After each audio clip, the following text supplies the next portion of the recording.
అకాల వర్షాలతో ఉమ్మడి నిజామాబాద్ జిల్లాలో ఆరబెట్టిన ధాన్యంతో పాటు చేతికొచ్చిన పంట నీటిపాలైంది. కామారెడ్డి నిజామాబాద్ జిల్లాలో 2,000 ఎకరాల్లో పంట నష్టపోయినట్టు అధికారులు అంచనా వేశారు. మరోవైపు ధాన్యం కొనుగోళ్లలో ఆలస్యం కారణంగా మార్కెట్ యార్డులో కల్లాల్లో ఆరబెట్టిన ధాన్యం కూడా నీటిపాలైంది. తడిసిన ధాన్యాన్ని ప్రభుత్వం కొనుగోలు చేయాలని రైతులు డిమాండ్ చేస్తున్నారు. అక్కడి నుంచి మరింత సమాచారం మా కరెస్పాండెంట్ దివాకర్ అందిస్తారు.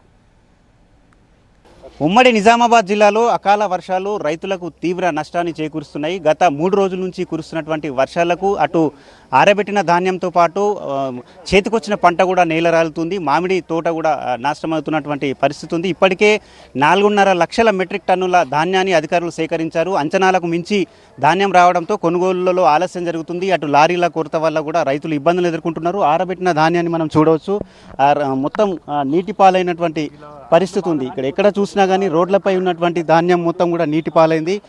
రైతులు ఆవేదన వ్యక్తం చేస్తున్నారు. ఇప్పటికే ధాన్యం కొనుగోలులో ఆలస్యం జరుగుతుంది. నష్టపోతున్న సమయంలో ఈ అకాల వర్షాలు మరింత నష్టాన్ని చేకూర్చాయని చెప్తున్నారు. చెప్పండి, ఎట్లా ఉంది పరిస్థితి?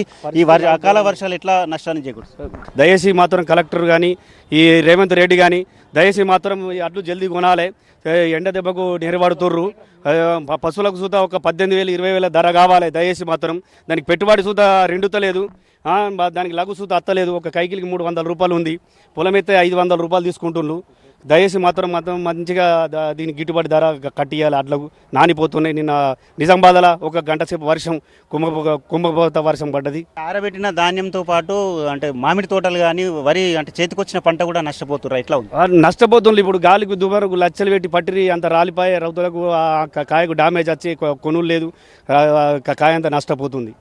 మనం చూడవచ్చు, ఒక మొలకలు వచ్చేటువంటి పరిస్థితి ఉంది వరి ధాన్యానికి. పూర్తిగా ఇలాంటి పరిస్థితి ఆరబెట్టిన ధాన్యం ఇట్లా నీటి పాలైనటువంటి పరిస్థితి ఉంది. గత 3-4 రోజుల నుంచి ఇలా అకాల వర్షాలు రైతులకు తీవ్ర నష్టాన్ని చేకూరుతున్నాయని చెప్పవచ్చు. కామారెడ్డి జిల్లాలో 1,400 ఎకరాల్లో పంట నష్టపోయినట్లు అధికారులు అంచనా వేశారు. మొత్తం మీద ఇప్పటికైనా అధికారులు ఈ ఉన్నటువంటి రోడ్లపై ఉన్నటువంటి ధాన్యాన్ని సకాలంలో కొనుగోలు చేయాలని చెప్పి, తడిసిన ధాన్యాన్ని కూడా కొనుగోలు చేయాలని చెప్పి రైతులు డిమాండ్ చేస్తున్నారు. కెమెరా పర్సన్ అరవింద్తో దివాకర్, TV9 నిజామాబాద్.